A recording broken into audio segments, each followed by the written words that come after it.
Ya, haleluya. Ia le tua ni nei tu la o le afia.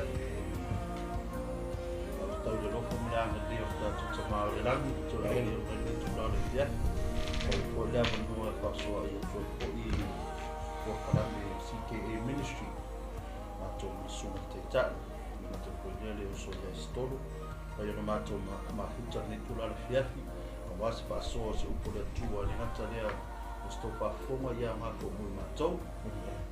Patalo fatu le sofa malo le sofa pa pepeno le tanto lima le tanto paolo i su che viso paolo va del sofa fio no tala no ai ma pasua le fo ya o fo le sofa lo ma wa fa malo longa e patalo fatu ai mai lava i tamama tua ma tinama tu se o tato wa tu pelo samoa si pa ia fa na viti le fa na ina fo ia au na topi fo i so se pata ko taulanga o pe nauna mai mo mai pasisila mai le nei tula la fiafi sunga fa fengai ma manato por tua le ngata por de suna ya wa manato por tua so se akono manato por tua pa io e parecia te totas il sofo i su viso mato te pata fa tuai ma lo fa tuai so lava fa io le fa tua e ki mai no telefoni por tua ma o ma fo i no na wala por tono lo fa de san po manuia pele swafu isu ke miso no fado no mo tula la fiafi ya fatto fos fatalo fo le suma teta en fa yo ma futa le uso ya ni ngata fo ilea to fo fatalo fa ile suma fa finga ya pasta micro va pe nauna tu fo e tula la fiafi po inga misele the ministry of the Global Kingdom Network lo fa yo na inga le mato por cada ni tula la fiafi ya staro le rama le tua ma penano fa mangia le to fa no na fo se tamo fa ina fo io na to ni au ona pata wa ia fa so atu le upu o malo ia po se au tua fa upu na fa pea o manatu fa malo amen ia te loa ia lo na matu por kalan ia pe le ona patu le suma na matu te ta vai po se na talo a matalia le matu por kalan me ia Tatu stalo mato fa tele lava tamai mato te mau fo ne no lei mato mai mau ona nei uso le ie apena ona mato tu fainatu ia mato fa la tu tala lei o ele atua malo ma tu mato fa tai ngang pa ie lo so swani sa na fa mo ma mana tu natu o mato la mona fa tala ana le se no o e nga pa le me fa yo na mato ia fa ta se ni fia mato talo la fa una mana nei fa pena na watu la upu mo le mana ia mato fa lo fu mal toa ai se sao le tua nei po kalami o mato volanga au na ngato lo watinu ia mato fu nei wo fu natu mato wola vea ma passa fa lo teleina o lo tale le lo malo mato talo le tua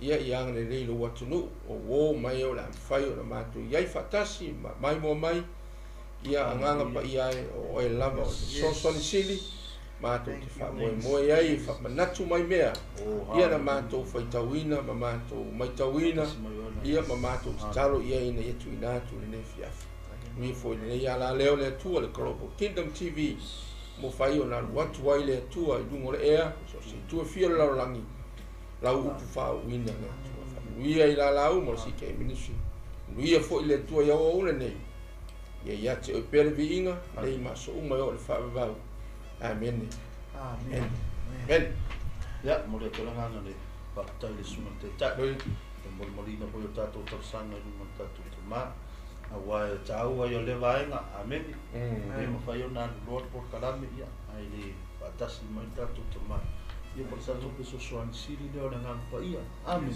amen ya fai le fatwa ti mai lo telefone ne to la fiafi po to ai ma wo man mato por kalame ia pataro fatu pe le so man malo isu ke viso da in fa man via le tu lo fa fonga ni tu la le fiafi ia tonu ia ola asi elo le mato por karami pe ona yai mato taimi haleluya o le mato tu si pai tau wa filfilia nei tu ha le fiafi fai toi mana na mato por karambi mo mai le tusi le fenga fo tusi le Mataio su Mariano Yes.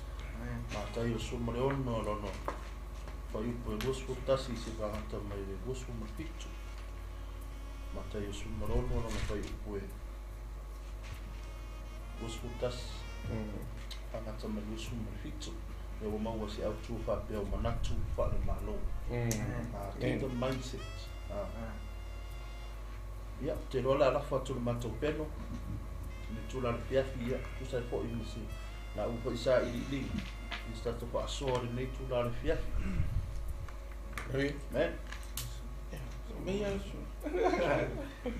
ya va ftaile tai fo le fiafi le fa solo fo yo tanto po kala me le fiafi sa bo ya te tonu lava le fo la silsila mana fa fonga fo I ya Mataio le FAALEMALO tonu fo yo lo ina una le ATUA stonu atola au tonu fo kalesia ia po ni a onga fo yo lo fa pena na onga inisi tonu la mua ya onga fa tuspa ia ma tu fia to au mai mama to fa so to ni fiafi tonu lava sa mo o le upo le ATUA ya onga le ya te tato mi malava amen lava o mo mai le fiong pa ia le ATUA usina Timoteo ya onga ya wao ia e fa apoto fa tonu ai foi e tangata o le ATUA ina ia saunia le mo ngā ruenga le malava le foi le fiafi fa fta ia tu sa mo pio fa ilo atu le mato te tai le fiafi ia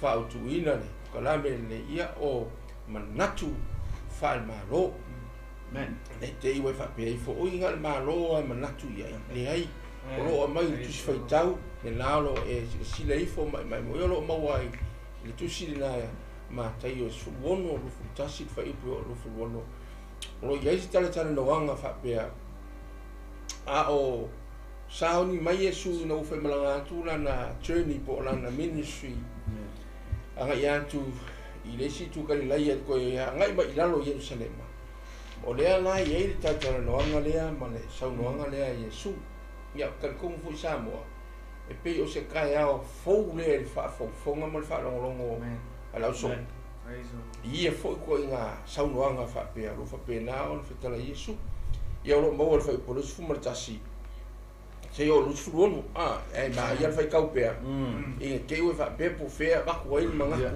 o tu o nge fiafi e po fu tasi ona po ia na Mataio Yesu na fa lo atu yo na so e tatau na alu o ia Yerusalema e fatinga ina fo I mea tele e to ina na foi tau na sili ma le autu siupu e fasiotia fo o ia fatu ina fo o ia I le aso tonu na taita iane le pe telu ya te ia ua vavao ya te ia ua whapea mai le li e ia mamao ya te oe le mea e le o le mea ya te oi ona whaliwa tu leo Yesu whapea atu ia petelu satani ia oi tua ua whai oe ma mea o te tau suai wae leo mea le atua oto iai a o mea tangata whetalai atu ai leo Yesu iona so se tasi fia mumuri mai a te ua le isustai o ia te ia a ia ave e ia lona sa taulo I le muli mai e ile ta wa sa le muina lona ola e mau ai a te ia o le fa mau lona ola ona wa e mau e ia sa le au ngā le tangata e a whaina te mau le rarongi uma ai mau lona ola se a fo se mea watu le tangata e tongi o la ai lona ola ia pela lena e le fautuina le MANATU le fiafi ia tatou MANATU FAALEMALO le ATUA e le o le winga o le autu le fiafi o le a ele te mafau ai fo ile le e fai fa le lo wainga fai fa le show torua o seu fanau ai o le winga o le autu le fiafi le anga le o tatou iai wa ve tatou ma vai ma lima o le tale lei po o wa ve tatou au whenga luenga whaatasi ma Yesu tatou te mori ina le tale lei o le manu malo Sa mo le tala o le amatanga minga fo ilea o le langa au auna pe telu mala so e le o se o langa fa pe na a kolo le atua matutu lo fa le nganga o so leisa e tolu tau sanga pe na tatu tosi le firma tatu lo sa nurse sa training e Yesu sa fa o Yesu ia ma fa tai tai Yesu me ta o le langa fa le malo le tu me foi la le fia fia ele o se fa pe o ka ku roa ia le soifua o una fo i o le tangato le tu o Petru ale ma nei e o le soifua o Petru le amatanga pe fo ni so tato a tonu fo o ka amata matalo soifua o una ile tu ai ana ile ngaluenga po le minso lo ko le tu ka ke va fa pe nga fo la so ele ia se so o ko le tu ali fo lo ngama tu lo fa le nga sa ye me nga u ai e pe nga fa ya tu le wa maka nga o Yesu train them to become a mindset kingdom mindset la ngole o sa mo na tu pele fa mai lo ka ko fa lo nga ilo la ia e avera o fa ma fa lu ua e fa au lai lo winga o lo soifua mo wola e au na atu ina ia avea ma fa suwa inga ia o foi lo la se tasius yo winga ele o se o langa fo ile nga fa ola inga lo ka ko mo le lang pe o nga yai le ma ka u fa ka ko inga o hala i malo le tu kasina le hala i malo le tu o lo manatu fa le malo le tu amen langa ke la ka ma fai ya tu lo sa mo la so fo i male pen e ma fai o ka ko lo ku ya so uma it's good amen awala nga le fa pe le ata le e fa lo ai le alu luma ma le so luma lo langa o una ile atua no ai ele o le mutanga le o le una yo ai no mai le oti ma le bala o le atua o le o langa o una fo ile atua ele o se o langa fa fai mo fi pe fo ile e ola le comfort zone fo ile le wa ai ma o moe o fa o la inga unha pa wa le ia le ai it's more langa le ka ko o inga langa wa uma kupu meia ai apalai me ya ka ko le ka ko ke ola pe ka ko o unga pe ka ko cheli ele kai ia ho kai be uma i vangana ai ia le pu le tua na tile fia ia le taimo lo tu so fu mo wol ai pe o fa ba fa u pu nga do suma to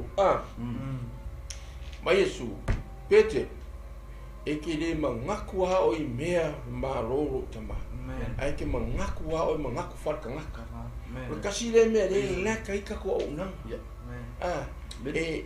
meu leo si ele lei o farongo Yesu ele lei kala vai ngi le bela fa mi pe ke o Yesu it's good o ya ke ele fa vengo o verso kai au farongo ku fa mai si o le ai mai lida ia va ai ia ka kango ia dango le lotu fakaika le mele ka ko Yesu ele o le loko fakaika le lotu fa malo le tu you know e o arquero isi fa pega e lo que le me o le tino le ngi ai e alu lo mumuli le tua so manatu fa malo le tu ia ngi fia ke le anga mi nguke ka ko ke kalkalango ai ma ale se au le fo mo manko men langa ka ko danga le ko ke au nga o ka ko tangata so sasina ka ko fa longo sasir ka ko fa se inga wala ke lo me fa se inga ka ko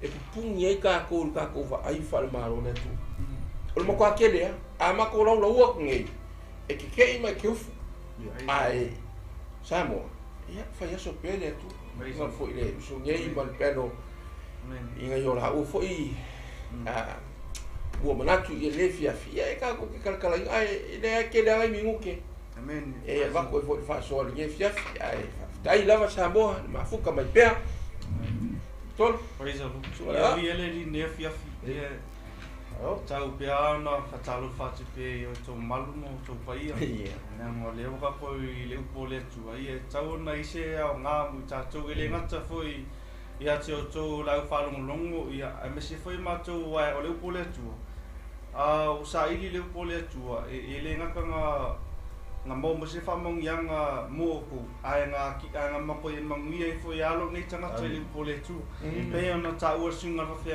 nga le pole a ola onga ngai e fai kau fe ko do fiku se o mole ngai le kala nga Yesu e fe mai Yesu mai o se fa ba maulu na ola ona wa e mau e alo na lo tal no le fet o lo tal no Yesu mo tanga ta ola onga fai ko lo fiku le ngai le punga tau amini o se fa malo si lei fo ya mo tato uma la vol nefi afi au onga ma le fa mau langa ngai kan mo Yesu e mau alo ko kan mo Yesu e mau alo ko me ya fio mai Yesu lang a fio mai mangi mal malu le tu mai la ye tau i longa ven fai e i se vai fa tata le i le mo luinga ku sape ke poleale tau sanga ngo iai pua e makua fo i au nga pe a se i walang mai long tai langa e o fei mon muli anga fe mai fe kala nga Yesu fe mai e tutu fo mai o kaka fo ile ku mai ke mi dia mele e va fo se ia o nga ave pe fa pe fio mo Yesu ala sa a fio mo Yesu o la ka ke fai nga wenga a fa pe la ka ku ka ke lo la so Yesu le so fio mo Yesu au wala au le ku e ka ku alenga ko fa yenga winga la mun ma wile le aposkolo paulo ka ku ye mo ku wa me ka ku spa e fa e mo tu mai e o ti o ya ke wiso usala le winga langa le sa nga fo sunga fo fengi ya ka ko o nga fa nga le malo ka ko do mo ka ko ka mai ma na yon ta u pa e fa ta man ta pa to le e va ta o sunga fo fengi nga le ma fo fa malo langa fa ipusuong langa mangkua o saungi Yesu ya me Yesu le se kala le vai ngala ya boia me kala Yesu o me kala le vai ngai me o le perfecta me o Elia o Jeremia o yoange to pakisu a me le malfisili Yesu ngo so a ko le asko kalia a so be ke lui fa mai me o le alo le tua mai lo mai Yesu mai eleo se tanga fa ku ya o le kuanga fa ku ya alu lo lai go mangui lo ku peke o salanga mafofo nga mai ele ku ya peke le nga mafo nga kali peke ni Yesu al belen ka o sungo fa nga mafofo fa malo mo fo fa malo le fa ku Yesu le la walu la ngai ka ka fa ki ngai nga o la u le au fo au mala ku si wala ku si wa yo la fo sai yo o ga ka fa si a fa me ka lo peke fa mai fa me ele o me nga ya oi ku so ma follow ya peke lu kemi nga umal kemi nga ngai le i mo fo peke lu e kali fisi mo Yesu al mo fo peke lu e mo fo fa tangata mo fo pio ka ko me Yesu ele o me peke me le o ya ki o le me nga amen nga i fisi nga pa o fisi ai sia nga sa ngi Yesu e mali o ke lo fo e fa mo ngi ngai o pa e fisi ya o i fisi ya ai sia o sa ngi Yesu e mali nga o famungia o le wala nga o mafu nga mali Yesu amen amen o e foi o ka ko mai nga mafu nga mali Yesu a e fai ka mo le ka mo ile fai mo se mon ka ki le la va se valinga nga o Yesu ele ya langa fa kwa alu Yesu fa i po lu ka singa Yesu langa o ilo e la so o fa me Yesu o ilo e la so o Yesu o Mesia me lo gala Yesu me yo ke la le la walu langa lo ko lo o Mesia e fai ka o fai punga lo ka se me kala pe po lo su me kala Yesu o ngi ko ko fai ka mo sa ili fa la ia sia mo so Yesu e o la so e ka la i ka ka o Yesu o Mesia I've met kus pa palang because they not fully understand yet ele o malam le la ko mafuanga le la alu Yesu mafuanga la ngang fa Yesu awala ko ke o e ka la i ka ka ale la alu Yesu malonga i lo la so mai ya le la alu malimo mo so amen e fa mo buanga ka ngo la fa sa yung mala sa tukai o ka ya le fa ki ngai Yesu ngai ma wo ya fa ipunga le mo wo fa ipunga e Lucas o me kus o ka ya o la ku ya nga fa ki ngai Yesu au la ku ya nga fsidi Yesu e fa ali mengi fa ilunga ya la ku amen o so la ku ya nga fsidi Yesu fa ali mengi fa ilunga to o lako fa o lau fa sai o mala sa tukai o lako o fa ya onga ku la fun ai ma fa fa ia e se ai fa ya onga o ngai poku e ka mai amen e ka mai e le ke fa ya onga ka mai pusa le winga la kala o la wala ko i lo ma fu ama ala e ko fisi la wala ko i lo fa i lo ala e ko fisi ma ko ka fa se ka kai le nga bla ko sa ili se fa i lo nga Yesu au kele va venga umma fa Yesu o la ko fo ia nga e va venga fa Yesu nga fanga i ka aka e lima afe i ai lima ala u ko fisi li fa i lo amen even to te no o Yesu o Mesia o Yesu o le atua o Yesu o la wa i ma fo o la wala ko ka kom ai ala e kam fa i ko fo amen la e kam fa i ko fo Yesu amen le mela le sam ame se fo i ma ko male sunga venga male usofo me ya ka ko ma fo ngale eva kingdom mindset i sa o ka ko ma fo au ngi ka ko ma fo me fa ka ko i ko mo ngal venga le ku la la va se ngal venga lo en alu ai o se o na fo yo lo en alu ila amen pesa lo le al me wa e lo me si la fi au ke alu ko fi li la fi langa no e alu ko fi amin ai kalo peleli a wai loa se kalo peleli ia ka ku i man se le o le kingdom man se ka ko lo me le fai lo au ke ma fo ke silia ku le se uso o ke ma fo e ke le ku lo le se uso amin ia ke o ma fo le fa FAALEMALO kingdom mindset we must have kingdom mindset nanga e ke le me fe yo ke siang sa wala ska ka malanga onga malanga kamai malanga poku sa u manga o ya le fitau male poku ska ka men e ma fu nga le lo yise ma fo FAALEMALO me le sa mo FAALEMALO si fu le mo ta ko nge fia e la nga la fa mo nge ngale po le ku fa i ko lu fa nga sa wi la na ka ngo Yesu le ya o se e dia muli mai ya tia ia auni Yesu sta yo ia tia ai amo lo na sa ta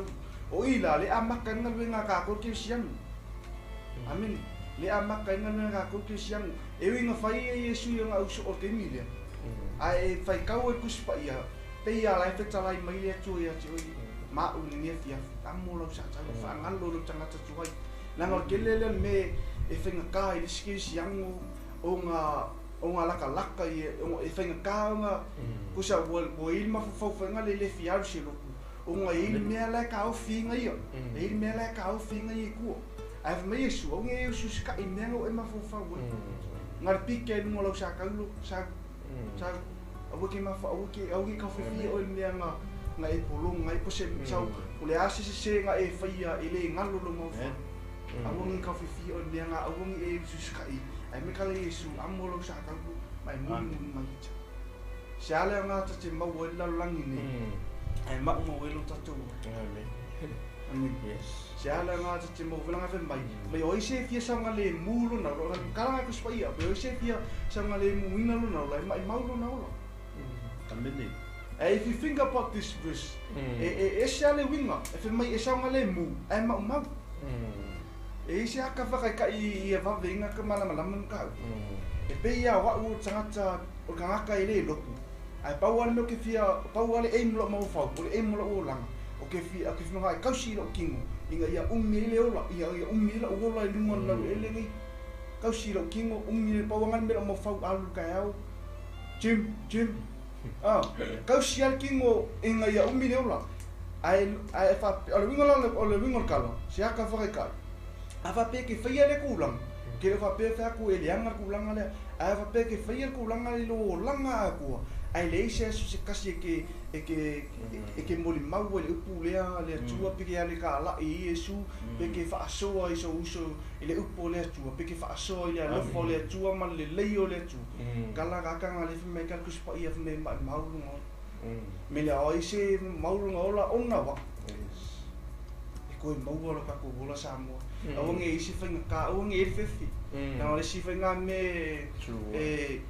fainga ke le sisi yang ngale mo mau na ngakala Yesu le mai me ama maulo wola o ngawa yes mau e ko mau even to ai alo ka la isi se mea whainga le makua danger sa, se mea ke roe ke laku e oki. A e alu o le ke alu e ka la e ima e alu e whaasoa ile alofo le atu. Ma ka ua suafo Yesu Keriso. E ke roa, e ke oki rangi, e ke araku koe moro le se ula nungara, ka ranga kuspai e ula lo nganga. Praise the Lord. Pea se sa i linga whainga i ka koe mka upu le nge fiafi. A mungi inga lava pia e ka ngoe kuulau, put yourself, verse 24, all the week. Se uman ka upu. Kuua i ka koe nga. Au ke kuua e whola uso ka ngā oe kuua i oe. Ka mwha ia ui a kuua ia. Whamungi inga oe lea kua. O whamungi inga o lea kua whamungi ia ka upu lea. O ke loa si lea kusis whamungi anga e whamungi ia i lea kua ia te oe. Langa ese mea leka ke ese sa walinga leka ke sa wali. Amen. Au le ngas whamaro si nge fia fisa. Pau whamungi anga whainga le toa matung la uso. Whakai fo ia le nei media si ke e ministry ia. Mo le nea whanua e whaasoa e whailupo le tu. Ia le se mele anga lo tatou tatanua le po le tu. Amen. Ia se mele anga lo tatou tatanua le po le tu. O mea lava e maurunga ai ma te lele vi ingo le tu. Tai la mla noa la foto la sunga le. Tai tai. Ya. Ano. So tai tai mi boli so ya. Stolo le tu na le fiaf. So tatou mo le o ia non tatou mai fai ni por caramio no le statu. Yeah. Praise the Lord. Nga mo tatou. Amen. Praise the Lord. Tatou mi maurunga e pe vinga i fo i tatou mao le lang. Amen. Ai e tamu whai pe whaasoa atu na matana really tala ni nei. Ia. I lanu lang. Amen. Pataru whatu po i tatou our viewers. Yes. Praise the Lord. Sunga kawhi ngainga. Ia. Watua. Wao tia konu. Mo uso mto papine wo mai masani o tamamu tinanu o penanu ko mengi mai lanu tatou mai. Praise the Lord. Fiaki. Ngile Ia tua. whai uwhamu nuia no votos whaasoa ni tuna ni fiaki. Praise the Ia le tua. Ese la mana ia po e whaasoa atu po ia na matou pena ni tuna ni fiaki. Nini. Moni lava mea umaua. Penanu whana ono matuai. Ia. E whana wini vaenga au titiro ia ilo wa vai nai po i tusina. Amen. Sina tamai whaasoa po i toi so soani na tuai. Whaasoa po i sunga taitai maruso ni tula ni fiaki. Tōne le mawhai ona o tuua ni po karame ni whaasoa atu po i singa na kape nao na so soani e po o taranoa ma po i lea tua i loo po i ni tangata. E mone sa noanga le uso i le ngata o le manuia o lo loto i le nei mutau. Amatua ia ngā lava moro nei tangata. Yes. Amen. Putting myself in this position and in this situation here is really important. Kaya nang pasol ni usual di amatin ng mga tupurka. Sa usa iya tumlimta po sa usa pisili pa pia. Why Yesu yat oy. Amen. Why Yesu yat oy. Praise the Lord. Yete loe tali la vai tono lo loto. Na yete oy lo tali. Au no fo pa fo fa pia. Ran me wa mai ile nei pisili pa pe ja. Why Yesu yat oy. Who is Jesus to you? Praise the Lord. Te tatono e topu lava tatono matani. A peo na vai vaina mai o tato tusi na whaala wini vaina.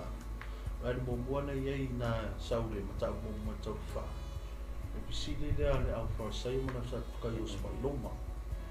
Amen. Or the demand for a miracle. Mene. Na vai vaina ina longa lua ni na. Tau whai po lima suma lua. O le mea whaafete lea la whaasai o. Tano Yesu na na so. Vai na ron tonu na sa una te mo suma tolu pa i pusku. O le upu o Peteru, po le tali le a Peteru. Praise the Mara Lord. vai na mulmuli na sa una i le ta pulusu tasi. Se e o la fai umare e tato au tu nei tu la le fiafi. Pa tu na pa pia. Ma fu faunga po le manatu pa ma. Praise the Lord. O le valo anga lona mo na tu. Praise the Lord. Mai ia le amatanga. Peona iei po ia pa soa na iusoi. Ai te tilo le iei pe o lumaro tala e put yourself there. Vai fai tau ina ni tala isa mana i. o le te lea i le vavenga ma whailonga na whai Iesu. Ai atu rau whausai ma rau sa tukoi. Koe fisiri whaatofo ia Iesu. Le tali la nai nā pa Iesu te me whaitawi. Nai tali e Iesu peo le vaai i le langa. Mo tau loa whailonga ma me whai tala le tau no tau vaai le langa. Just looking at the sky. Ona whama wapea. Ona mana i o le tali Iesu na awi. Kusa o lau oso wa le ia ma nao se whailonga mai le langa. Pa mauni ai o Iesu na sa mai le atua. Ai tali Iesu to sa ai di atuai i le tali Iesu. O lau tali Iesu. O lewa tau pisiri mai se whailonga mai le atua. Mai le langa. Ai a whailonga ia na ufaya. Pena ta o Iesu. Can't you see the miracles I did for you? I did in front of your eyes. You can't see that as a miracle. Amen. Tu mai la ia nei tai. Telo taimi au ave tatu taru sang. Taimi fo i o te talo a iais whaafita auli o se mea whatever na sa ili e le atua. Kusa e taimi wa i whesiri le atua i nisi mea. Hallelujah. Mahalu le tā taimi i whesiri le atua. Ala tali malanga apa. Can't you see the things that God already answered your prayers? Ang mga tali ni le atua. Amen. Ano whaali le atua wa vele. Amen. O wale tatu i manatu FAALEMALO. Kusa tawana ye o tatu manatu. Mafo fama FAALEMALO. Amen. Amen. Saula ye na sina fa so fo i. O se FAALEMALO si mau me fo i na manatu na. Wele me fa fete le. E tai ala tusa. Ora foi da uma woso ali to was to disi tu o vai bangalo falawa. Amen por avito. Ona fa mela ia o le fetale no fa aula nei na. Ia matua alo ese. Ma le me fa fete ala au fa sai. Ia matua alo ese. Sa fa ipu fa palanga i nga. Fa pea take care. Be on your guards against the yeast of the Pharisees. Be on your guards. Amen. Ale fa metu spesa. Ia matua alo ese. Ava ela le mana ia i o le tāloa wa. Usa e pei whainga le kuma se ngaka whawhai mo fia to. O lewa wai alu te whainga wena. Marautama. Awa ngalo suko whangwai pe ki roa le maumanga. Tau nuu atu i o. Ai whai meri tana alo tama. Ia matua alo ese. Mai vai aisa wari i rei o. Mo se vai maru o wari. O lea lawa kana whongi wari i. Nisa. O leo kani uiri kako ima. Kakama. O ngalo kako whawari. Sa lawa kana ngora so. O le tali ela o ia ona ua ngalo ia tātou. O lawa ngalo whanau e resi whanau a fi aru resi whanau. Aro whai atu ia Isu ala me Isu. Ia makua aro esea. No inga fi aje ya makua alua. Amen. Papel ka koe kai simula i le tusi nei runga atu. I va venga mo whairo. Me na ngonga no Iesu. O lea ere nā mea to te tala noa. Ngai koke MANATU natu. Puke lau loa ea e leo le a retolo no whai atu. Si, MANATU FAALEMALO. No wato MANATU whaatino. Ai lori whaatino no whai atu. No wato popole o tau whaatua tua i titi. Wa ngalo ia tau o wau na whaia wa venga i te. E fia e ni meo tau whai. Amen. Ia se pisiri na moe. Wa ngalo ia ti oe i wa venga stelu na whai i su moe. Wa ngalo ia ti oe le telo manuia wa uma le ngata o na whai wa venga ai tau fu e maisi atu. E whai wa venga wharawa ai tau fu maisi atu. O mana wa venga ai tau ave maisi whamia. Amen. O le la tau whamalosi ina ia whamalosi ai oe le ngata fu i rea mo mato. Ia iai se tato MANATU FAALEMALO. Amen. So mari lalo o nala le mataupuna le wa vainga na tolu tali pe te. Suma tolu gospel. o nana pena mai e nori fesili le ia why Yesu ya te oi who is Jesus to you amen o no fo ma fo fauna maringi o le mata amen maringi o mata na usa i le mata ku ba tai fo i sunga te ta ile amanga ia mai fo i o nei tata po tawa ile ma fa tasi atu fo no po karam i o ro na no le uso ya so te ava noa mo tatu po ta tali mai fo i uso mo cha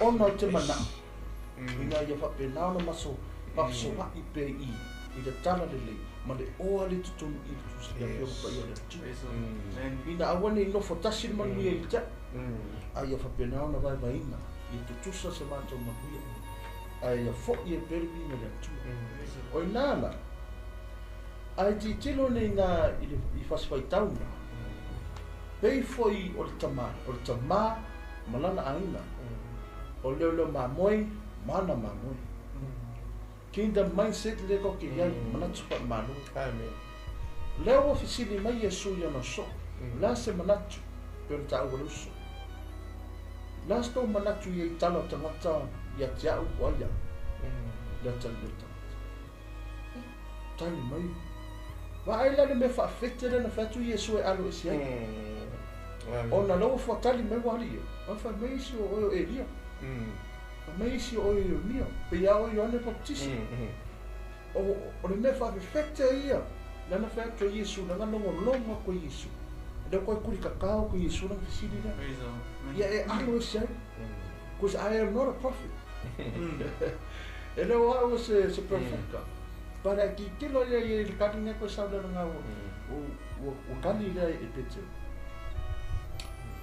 al mele tau tu mata e tu i tala le pe no fa tu pe o tala te malom i lan fa na tono na ainga pe yo suma fa fe na tono na e kalis pe mele tala Yesu ta tia ia la manatu ala vai ngai aya o to how about you ta tia la manatu isi mamo aya o to la fu mamo amen la so to manatu ye tia o le mamo dati ia la manatu ka seni mau anti mau anko aya o to wala fana o last to manatu aya o to tama pe o nana na saul fisila who is Jesus to you why Yesu ya te why Yesu ya te a to no to fa fano to why no wala na fa le ngama lo wala nga au na pe no ta o ne uso mi o se ko suma te te i ele te fo yo no mato fa so tu na nei mato filia le suinga lo mato vola na mato mai ona lo mato lo Yesu haleluya le la mato mai fa so mato mi mai na kiato po wa me lo relationship ni tu na da usa valinga o la fo la ma ni ta wa me lo relationship wa me lo sa valinga ele to fa no fear ni ta amen le to fa no fear ni ta ava ai ma na ia manatu Yesu kingdom mindset ko ia la manatu tangata la ona la sia mafuta ita a o tole mafuta ita amen we fisili va pena wa mai lo mafuta na maletu e ita no te fisili ai pero fa na malinga lo mata ona to fa fango foi la ia mafuta e to fisili foi ia tia po sa o e la mafuta na maletu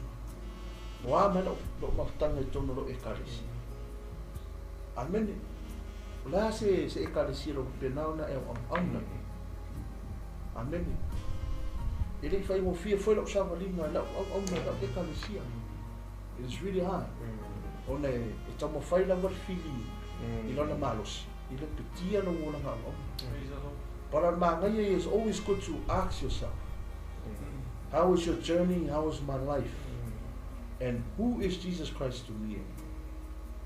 O tali la na wala ma nga yo mo tali ka ko yele kingdom mindset. Tali sa o apete o oyo te uso oyo na no le. Wa wala ma nga nga o ngo yele kingdom mindset le manatu fa malo. Ma fo fonga fa malo. Wa ai I manatu fa le nga. A to sa lo la lo ina wo ua tala no Yesu na I lona vaenga na mulmuli. Lona valaunga. Gosu tasi le tato matau. I lona valaunga na ngomali matutu. Usa wa umanta no Yesu nga ka wai. Vai le famunyanga ngetona. Famunyanga ngwai wa ke viso. Amen. Amen. Fai longa la nga uma wai wa ke viso. Famunyanga fu nga ye kis na loku ye iso tai ona isa ili fu. That is a blessing. Amen. Of a person or a man that knows Jesus Christ. O manuia foi ngalo ainga. O na ua e whaavaina nunga ya Yesu Kristo. Amen. O whaavaina nunga ya Yesu Kristo. Na eri stato mauna e ngā re mongoto I tōna tāu ko tōru pai pusu matas. Ne whai roa I e leo tō ia kau. E le tō ia sisi ia whaavai. O umana Silvia whaavai o umana saungi e le atua. O Yesu Kristo nea. There's no other foundation solid than the foundation that's already been laid, and that is Jesus Christ.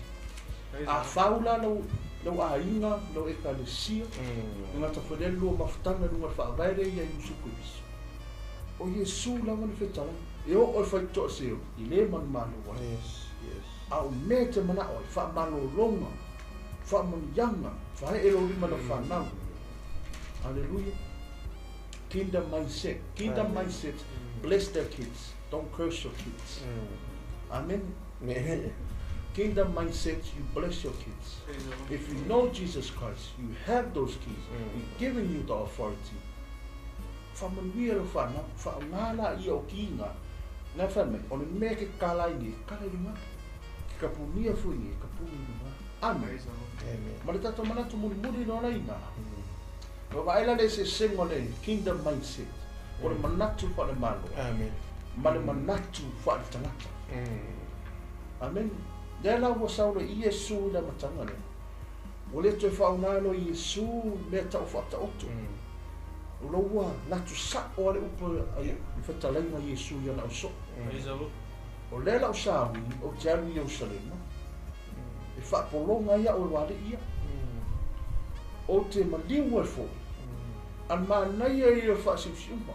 E le whai mai, o te maliu ai o na uma lea. Me o te maliu e foi, o na toi tū mai le. O leo wa toi tali e sunan le whesilia wari ia. Rua tali e su I le tali na tali e, le whailonga le ia iona. A waila mo manatu o tangata whaatima.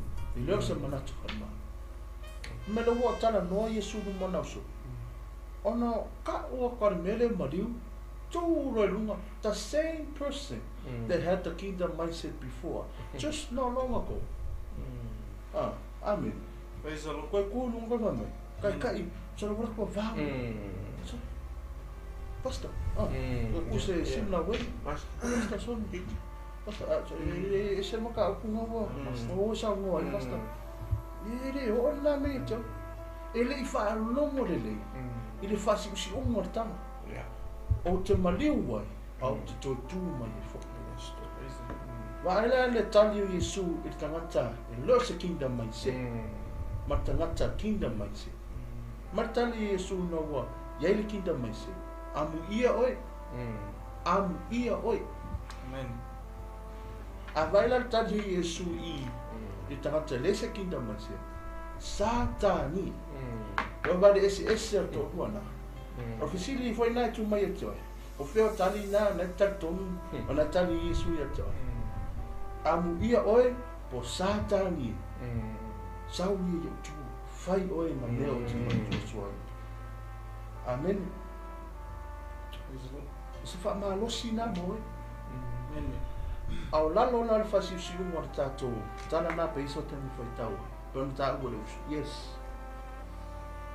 E fai na tāle, ni ngā luenga sau le ri. O na popole fai tātou o lioti. Nena fai roi Yesu ina. Whaangalo lo tangata. You need to forget yourself.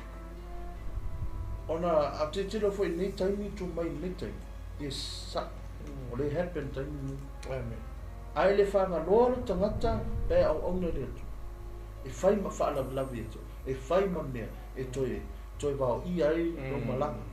E tau fi ai ila wala tu tala i tu ngale ia vea ma me te fefe pe te pole Dena tupu fo ia le tasi o pe teu. Ele whaangano pe teu na ia. Temi nā molam sa tau mamu ia Yesu. Ana na sa war tala me. Oi au tau e loa tata e whasi o tira so me. Whaafiti reo mata mau. Mo fefe reo. Mo fefe man mau na mau. Amen. A pena whaeto le fisili. Oa Yesu ke viso ni teu. A whapeo Yesu ke viso. Na pau lea o lea wanoa e toi mau wari tā ola pe a tā atu tunga mau. Anai e te ori tari. Aska mai i whaasoa na. Pea no whaetu lea mo whaia no tu ea me whale ma no whaasoa. E o te li i tala i nātu. Ia la fo se upu o le tautamani i no whaafonga. O e whaalongo mai e le lo fitau i e whaamangano mai. Whaamangano mai. Tia. Ai e ere mana ongana tu mai ni Yesu ma whaafengaina. Ngata ko idea ia o selo o penal na le atu tore maros mas nane ia pasene pastor e pos tua le pos nane o penal na o dia fo imasi na sortino ngata fo ile le fa ngorina fo ina matu tama ia pastor Charlie na fo ina o fo tala mas sortino e masani foi ana foi a tala le resime feita ele resime feita ele tu ai pe e fai mo fia na ta uta ai pe o me foi dor feita e quai foi cá ele fa pe just saying it nothing is impossible nothing is no but it requires faith Desse meu matasi no fato. Amen. Ato iloa ia manatu to yes paso tato. Beno ni tu la fiati. Hasta por tanto. E ele Bene. pero ngai e pia na matango fiel fa so vo ia sunga ia o ni fiafi. Pe e o nga ni to e langa langa i o tato la ngona mo tato manatu. Wow. O tato ia Te tonu wa le sa mo ele o causa que o siano mas tanto ko la tu lo tu te sa mo na soifu mai ai sa mo ia mo mai ni atu ia ma fa na o fo ia nei fa na to walo ma to fa o le aka ke faia ne me o le lo ai ai ka ko si dia ma ko mana tu nato o me e o ka ko ma fo fa malo ia po ka ko ma fo fa lo o sui kai mi e ma sanga na fa ka ngaka ma fa lo o ka ko u ai le me o le vala a ile tu lo to soi fu ia mo ma to fo yo e pe ia na ma tango fi ke le fa so o le ne fi ile wa Yesu ia te oi fo Yesu ia te ma e o le tasi le filho le tangata le o fa fo ia tangata ile ma fa malo o moloti fe oti ka u ia vai ka u lo Yesu le alu fa tinga ina o ia ma tu ina atu o ia ili mo la fa sai o ma la tu si upu ia ma fa si o tia o ia e pe o upu ia nga pa ma fa o ka ma lo pe telu ai ele ka un kupu mai langa le wana fai ona la to la ngona le fu la to wa wina o tangata lea o mesia o le alo le tu fa o tala peten ele kaulanga hoki se tu pe ia fu o ngai fa lo ngai lungo Facebook ma YouTube ma lungo TV ele o kelo ka ele ka kongo me se ka le sia ni ka le siki sia no ele ka kongo ma liu Yesu amen il se a taulo ele tau mi fo se Yesu le anga ele oti se atua a como o ai la ona i fo yo peter o le lako master o le lako teacher le ana ko ke fo ai ele kaua ngo ye le oti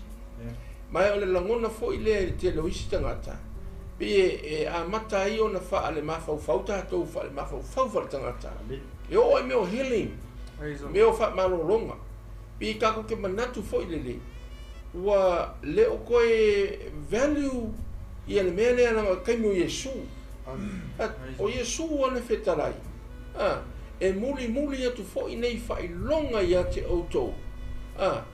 Oi lako, e ngata o luna uso. O kako fo, o e whātua tua ia Yesu. O le mga ia le training a mainga Yesu o luna uso le, e me se kamang tua le petero. O ngā o le ema nao Yesu na ia nātou a wao, e ili me ka o le, how using the words. E kaukala, o le words e ka hua kele. Second, action. O e whalonga le kala petero, whamei o ngā kai a koe la i e petero, le lopo se polo kiko vo ile le se kona vo ile lo ko ngisi kai e ka lea le whaiaonga o whaiaonga vai e le kupu mele ya oi ameti o ke ko fe mai e ke oki o le kala tu spa ifa me le tai atu ai le e ia te ima vao ia ke o le vao le si me fo le as ko kala mo ngama ko fai le ke le ka nga oki lang o nga fe va venga o nga fa ngali mafe o nga fa pulaka wasu Yesu se au ko sa ngome mapenga e ke le oki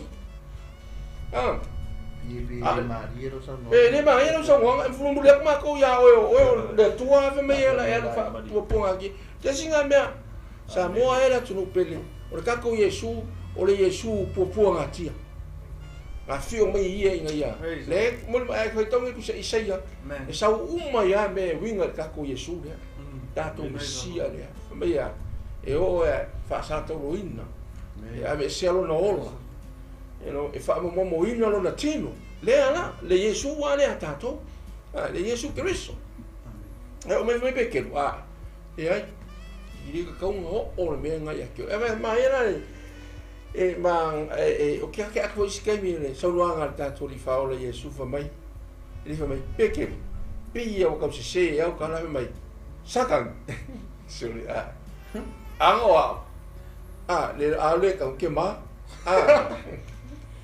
you know ai la foi o ile mana ya Yesu ki fa sa o ari ke lo me ye se fe ya kuia la o polo ki a kon ile ka o so fa vo Nico se Nico ai wa pe sakan no nga ile un ka so fe wa tu mai Nico wa ke le se kala ma ko Yesu sakan wa e ma fa ke ma fa ngale ma fa le ngu o risi kangaka o le o le tu le ka mo woki le ka mo pu nga tika asina le me le ko ke lo kasi ia tanga le leio le malo le tu sa tau lo ke reso to so fu manu malo ma ke reso e mai le asto e ka mo pu nga le mesia you know ai o fa lo kala bete e pi folinga mai la e le lei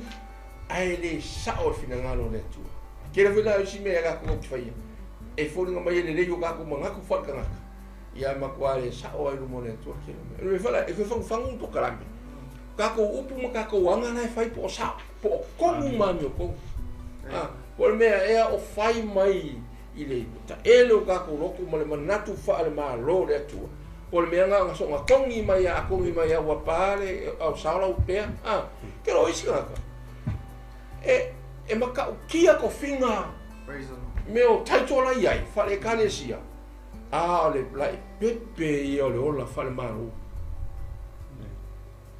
si tika mai mea va pe ali kanga ke lo nga anga ia faia kanga e sa ua fa sioki kanga ko fa ola fa la pe ia ia authority fa ola me wela le kako mo le words langa e fai si pau kako mo lo po lo alfa mo rungo na ka mal fa mo blaro la ke lo si ka i mai si ka me se ya ba ko fu fa nga ku lo pa i fa fa se le nga tai to i le hanlo fa ka la o le fa mo rungo le lo to mo rango ya ka fe pe la ma ko fa fa nga ma ko Yesu ai lunga fa ya ku longa so o ke alu na fa popo nga ke le lo ke fa ku longa so o ya ka ngo ya ke fa di ka mo ki i la lo o sele okay ko ka afta inga mai le tupu ma le li ma le massa fa ya o sili o ke alu la lo fa popo nga kia ngaku a u limo la u si fileanga lai lo fasi o kia mal me mo mo ai o ko ke ko ku me na sto si ta o ke le la me le ni ka ku ro o ka ko Yesu o Yesu man malo ma o si kalkala anga ia me ka ora tala le leio le malo le tu ka ko kilo nga ia imba pe o le anga la sa o le ka le leio le malo le tu ai o e lau kele o le vai kele e lo loto e mau lunga ka ko ka la kalanga ile ka usanga me ka e fiu kalkala ka ko wo ka ko fa tasi ma le tua e mai le skupulanga e fiu wa kalkala tal le le malo le tu le ana ma o Yesu ia alu a u hofi e ma fa e malo i lo li o ngi ia alu ia ai ka vai na o i ma fa le malo ko sulu le an mena we ni ka ko o ka pilionga o faula in e sia la o lenga bangaku wa fa le malo ka mai kusi mala fionga e sau foi kusinga le upu e kusi o le upu o malo le la o me ka ko kupulanga ele fa ka e lunga la ele lava lok ele nga lok sa mo sia fo ie ngai fo si ka mai la fu ma mo yai ele lava lok ka reti ele wola fa va o le lua mafukanga ma lo muri ya Yesu e ka kau nga ingo sia o isi kaimi ka ko uma nga o nga pina se kala ngo nga ka le yo le lokula le yo ka ma le yo fi ole ai lo kala ngo so se fi au vo ya fo ka kalo so pa pi so ai me nga ngai fa nga ngai limunga nga o e ke ro o le ka nga ka ngaku malo ma ngaku fa ma fo ka nga kelo o nga sa mo i ka ko maka le usau no e pi fo nga fa se e ka ko wa le me nga ni ka o Yesu sa kan satani o le winga sa kan ni o ka fa se you know le nga fa ya na makanga ya ka ma eva ka ko e le tu ka ma eva ya o ka ko o le ope o ska sa ka ma le fa se ba Satan eventually lua foi Yesu langa mission e fasu aso la aro maka o nga saungi ko nga minsu a sau foi mai fa ali wa re come ma ang ra kala Yesu saka ni sata die wo tu sia ba e aru ese yo is e fa longo wa fa ka ngaka mele langa fi ka ko mo vi ai ba fa longo ko vi inga ia misi ro fa malo al mere ko black kai lo ko ka ku samo we kala mo so ka ko lu palang si na fai me sa o yu pala e a ka ko yo la kala mo na palang ni fai me ko fai me mi ko a ka ko lu fai me pio se au la mo Yesu fai me sa e fai me le malo le atua ai le fereni lo fai lo me pio twist lo me pio pase wa le ka sa ngwa wa ni fa ku Yesu lo so yo ko fa ikeke me fa feke la fa sei o mo su la lu ngol kala Yesu lo di kama yo le makua fia kusikula fo o fa ikala fo ai le o lai tu la fo si ele o la ko mi o fa ya sol va ya so le mo amen ngol kala Yesu va ke no so e fa ikeke peke la kau pisia o i mea leo di inga e lo kalkala mo so o i kamanga le fa ke va i ngi kai ke va i kamanga i fifo so lo loko kamanga wale mau le upu au mau kala kanga o le so kwa i fa marka la kamba ya aso i o so i fo i fa ko la kamba le yo so ya vidia ku so le o ya la kamba ya halu ya amen o ka ko am pasal ma lo le tu samo we are the Christ ambassadors si le vo le ma o la lo ma ku fa tu o ka ko ele ka ko ke fa o la hinga ro ka ko amaka ka ke fi ho de langin le o le fa va ko fi ai le ai e ai ka ko ngal wenga fa ma lo amen ele fa pela ma fa ya ngai su ya o ngai ma lo ka o le ale ku ua tau singolo wa inga le tu ua vai le kale si ele lo winga le ma pa o le ale min su e ngalue ai ngalue fa le ma lo le tu Mera ngai ke vai ele kelo ministry e alua e va inga kangaka e olo ngale FAALEMALO e whakangaka ia rau kako roa me winga whakangaka e ili si mea ngu sia vai nga se me ngaka rungo le i lau page tole o le whiwhiao e amo mai la e anga kam a whi marakala whi mai this is man of God. He will never walk on earth because it's a sinful earth. Pala. Ai o le fifi avolia. E le kai kua sa mai la si longa fa cause PM na kuma ka valenga. Kelea. Wai fa no, a fiau. So le Samoa. Wai nga manga kula ia fa kangaka. Fa mai le fi sa vali le fiau le la langa palpala le le palpala vai. Samoa. Oia ka ko vo kwa. Fai ka valenga. Ma Yesu Keriso nga savali le pefu le mea mako ye o le pefu ai o Israel ai fia Yesu ala ai nano amen ai fia Yesu ka lai malo le tua se vai ka ko fia o nga fia mai wa mo mo fia au lu ngole o le faka malango fo like a king je ave mai o le ku o fia le savali dal pala langa e nga saral pala ok. Wa fa lo ngona sa mo ma va i mea kama ia pelo feta pe pelo ma o o pe pelo ia e ma kanga fai tauro ku spa ia pa wala ko men fa ye ka kare no fa kaia para mole a ko men ia ku bene ka lu sia ia o ko ngi mu ngi ka ri sa mo fa le o fa ka la ngai le fa ka ia ka ko me fa ye no fa ka ko me me su fa man e foi le ka ma o foi Kako ho ia share kako si ke imensu o kako e fa lau tele ina le tala le leo le malo le. Man. Kako makala. Sa kangi fa mai tu sia ya kopolea.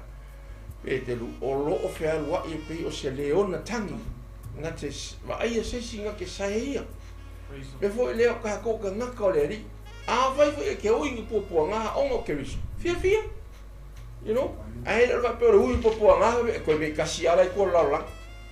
E sawar kara kamole sawar kara ko ingale sa ele longi me manatu FAALEMALO le atua me foi lo ya o le ki ke lo le oti ngala ngo o mai o tanga o ya o le ki ya e ke pule ai le ke fa ko ngoi le e ke va o le oti le nga fio mai Yesu vo mai Yesu ngo ki uma na kangaka ai ko ku mai ya ke riso Yesu le ila nga upu le ni fia fisa mo inga ya o ngi fa ku ro ga ku ngaku mo pe ka inga le ui fa fika o yes of course e ui ka ku ai fe mai Yesu e maua o ko le ola ana ka ku mo the price is already done paid by Jesus Christ our king our master our teacher al mele mga Yesu ya ka ku ma fa FAALEMALO se yo o le aso ko fi wo isi o ma fo that's it o lo lang ya ngai o le si me ko ma fo ya ya sa o lo apostolo Paulo fa mai afa ya ngata le lo lang ngai me ka ki ma fo ya ke diso Yesu ele fa mai lo ngalua le ma ya me sidi ya ngama la ya ka ko lo tanga ka uma lo ngo ma fo ya tatu ma fo fa ma fo peke ele o ki Yesu ele pupuanga Yesu ele ka ngumi ho Yesu ele ko ku mo Yesu o vai lo le Yesu ka a ko wa so ila lo ku mau o ele fa le ko manga ku yo pete ama Yesu sakan sele ke kire manga ku e ka fa ya ku me o malo a yo so mai mau ka ke le ngau isi usu se fa ila se fongo ho le fongo FAALEMALO le atua se mission la a yo so mai ka ma ho i manga ku yo fe inga fe ku Fai kupe a venga i ministry veo. Ya a fa ngira ka ko la fa ka ko papu le ma ngai Thursday mo mo income lo wo fia ma ka lo fa le ainga a ka ko build fa le ainga le fa ngo o le KFCCC e mo e le ai mo se le alu sa po ma fa kangaka manatu kangaka ko manatu mangawa mangako le malo e sia para Yesu fai ko ke mangaku FAALEMALO e sidia ko ke maua tautu se lau, tautu afe. Le afa mua e tātou le mālo. What le mauka kauro koi, seek ye first the kingdom of God and his righteousness. O le winga le mea le rufitanga Yesu. Ia kako manatu FAALEMALO le atua. We are the kingdom people. O lea lang kaset mai kako le atua la rongi kako ke ngalue inga. Ma avaku I whawhore tala le leia Yesu den whaola ngai kako. Mo le malo le tala le leia yo le le sika. Ia kako wo o whasikako ngalue. Lo a inga. A whai o kau whawhai kaka maki. Se o ki whawai mai. A whai kau whawhai kaka whini. Au ki whawai mai. Kau whai kaka malo. Au ki whawai mai. Ama e ke ui e ai mea. Ia o kako. O le wak whoni a inga lang whawai mai kinga. Le wak whoni a inga whawai mai kama. Le wak whoni a inga whawai mai kama ki. Sorry. Ai ke marosi. Ai ke marosi. Wak whai aku Samoa. Anga yeise loko whapea. Your first time to come to this church, you get a $1 million. Loko kumuanga. Asya? I mindset. Oh, money. Fama Yesu ya pekelu. Hey, e kere loko ni meol malo. Ke loko hai whakanga. Ke whai maila kere oki. Kere whai meo kere popo ngā kia. O lea wa umang o saul poka lame loka maa. Mali malo. Sawe au mali malo mo wa. O popo ngā kia. Mo o woti mo koe kulai mai. A e whai mai I le kupu le meka. Ma ngaku iari pekelu. A ke loe. Kaimi o le. O langa tau le whare nganga po whare tua o malo. O le mafu whau pe te. A le kau ke loa. O le ka ngaka lea. Ese le whau ngā inga Yesu. A le kau kalangoa le past. O le o langa whai pe te. O ka kaula. O le o maka ku kalangoa. Ai pe ia lai o la le past pe ke. No pe ke lo nganga sidi le ai alu o Roma ia pe ia ka ako ka malo yo. Misi I Vaticana. No ia ngala. Ai ia mal fasa ka malo. Pe ke. Ma ko foi o laku I sala ia pe ia ko ingo pe ke. Ola nga pe. O le me foi le ka ko. Kai mi le ama makalo bolanga. O a me ro manga o nga le atua. E ko lengi e ka ko mole malo le atua. O kwa ke ko e. Go for it. After it. Ia e vai malo le atua. O me lo o me ngi ko ki ye le. Mai le atua. It's already given. Mai su ke fa popo. O ke pole. Ai ka ko ko ni maka ngau ale le ufia kings. Ia ka ko va ai pole ale mele va au Yesu. Loko se fua mo le mako bolo. Ke longa yengi fu fuanga fu sa ye nga au nga le tu ifia. O fale nga ongol malo. Ongol malo. Por la fifi le yang ile moe wala wa. O uma ka mai ke ka fa mo le sapi. Ka moe le tate pe moe fo ira usongi. Ale fi au onga langa ma fa fa malo. Amen. Mai fi le nga ko na o le a le Yesu ya. Nea fui le Yesu ya malo. Ton, ese kao ni mka sawa o ngale tu. If you kalkala. Ele ri. Ia le linia fiafi ya malo foi a malo la tunu ia le fatotoa ma le sai fo. Ia. Sina pa ila titia toa ile melenta no ile sunga le feringa foi a ile me lava le ya peteru le mansi. Masi mali mafuanga nga fai mai Yesu sa tanie ya luio yo tuo e mafofau ye ile preftanga mo le con kuspa ele kinesina tolu suma ba nga fai mai ya solo fanau ko fasala ya solo fanau no tumu kusa ol mafuanga lo le Yesu mangol mereng saung Yesu ole la saung ye mali ana lo le Yesu. Ai lo le Yesu le nganga le sa ya peter o le mafofau o sa ya peter le manga o mali Yesu o faulo. Ai o me te fia tano ya to e mo fa malo se to. Ba gon me ka ko ke se nga fa kai an mali o Yesu. Min af kai mali o Yesu. Nanga ele fi manga o sakangi maliu Yesu. That's why for me Yesu satangi alu yo tua. La nga ka ula kwa sakangi apeke. E fa ososo Yesu ya uangi ya. Nanga ele fi manga o sakangi maliu Yesu isea. Nanga kemme maliu Yesu. Kiminga manga lo yang salah kau. Ole winga langa chala samo. Fafkai dia kuwa ngon maliu Yesu. Pawal mea ta ua fai temine au lo sa valingo. Ngalo to lia mai faftai le tu alan maliu Yesu ke so wa ngale ile maliu Yesu ke visu fa pengi yo sa valinga le sa vali peke wa ile sa vali aka ku ele o e an ma le man se fa malo le ka ke fa so amin e ka wa sui ka ko ma fofa au va ke complain e a peke lu ngo langa kali sa fai langa kali mo mo peke sa kali lu ngalo se mo le se a onga o kali le peke lu obos le fmega le su saka ni le fa pe me su saka le fa pe me su peke lu ya ke o saka pe me saka ni an nge lo le Yesu o peke lu o lu ang o saka ni o le nganga ele fi manga o saka ni maliu Yesu nanga te me maliu Yesu ke minga manga lo yang sala ka makuol mela kung fai sakang ilalangi nga kung fai falianga umakaka mela nga musoya kang maliu Yesu ay fa malusinga mo mo si fa popo fo nga ngefia fa tai le tua fa tai Yesu lo maliu ba nga le maliu Yesu ya si mo wa puka ke le bengi ka ke le yo loku ye ya me se fa ma ko uso ma ke sa fa e fo mo ibe nga le maliu Yesu io fa popo nga ngefia fia la fa tu le sima ta Ara so sta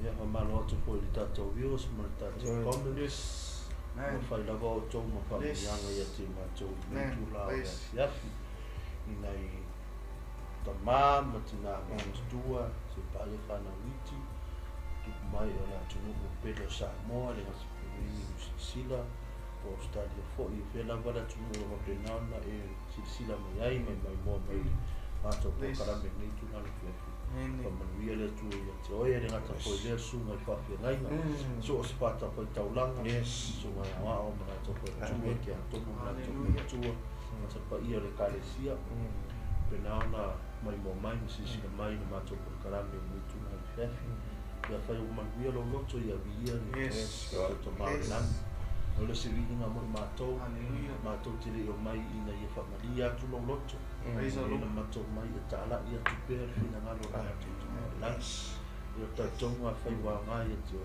ia wape nafo ia na matua ia o ngai e te tau whaftai po i le sunga te ta ia le uso ia paso nei tu la ia po i le loto mo le angang amen ia tatonga ele i whai uma na mato por kra ia ona tua tupe le sunga le mato te ta i whai singa talo pa malo longa fai lago na se mai ro pe na na e le nei tu la ni vai tau lo sa dinga o so luto po i tau fa vai tau ti va o fa tu la va tau le tu na po se me fai ta to tomu a fai un bo lo ke viso ma vo ya ol ki amen a fai lo fa na talo lo fa na a fai o no ma talo ni tu na fwa ma fata po to na tu pa mo via foi le tu ai e kalesia su ta ile na to le le kalesia le uso su ma fa fe ngai ma pa tu ma pa lo ma to le pa mo via tu po ilo e kalesia e o ti me ku preach ma to le so to ma fa le langa ni pila base so ti na fa le langa e fe ma base ma le ma to kalesia mo via le tu ma ta ile to na mo su fo le ma to por karami ke ministry no va penar ma to nga due va to for fa malo so nga ya pasta mai pesta lo penar to tu mai il pue ina fo i a por ya tu na no le ma to programa ile ngata na ma to ya tele mano no i programa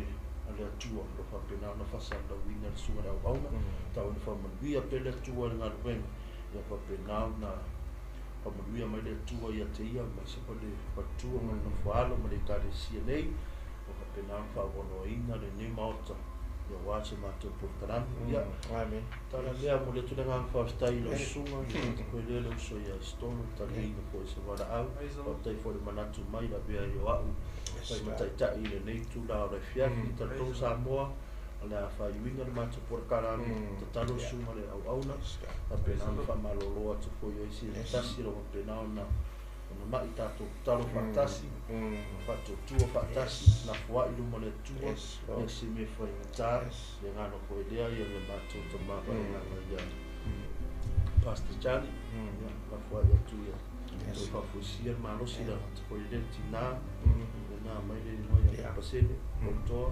ko whatua ia si me potoa i pena ana to whafusia le malosi ia le tu la le fiafi la fua i suma le Tai le sunga ta ila ta to atu luma le to talo le atua e le matou tamai Yesu Kristo le matou li faola matou whaftai o matou tu whatasi ma o ona le fiafi le ngata fo i leo lo watonu o whapena ta talo mai tonu o maota malawa matou te sitia antu ai so matou tina ia kolau auna le whaletua ia sene poutoa pali i le atua matou whaftai lau whamalolonga i ante ia mai lava i iona tamatama i bae se i o i le tumua i le ni matou tuina atu ai fo i le atua i ate oe le lau ona i a pas jali ri whaftai lau whamalolonga i ate ia le ni i tamai o matou talo whapitoa fo i ni fiafi au auna o malawa ma whatua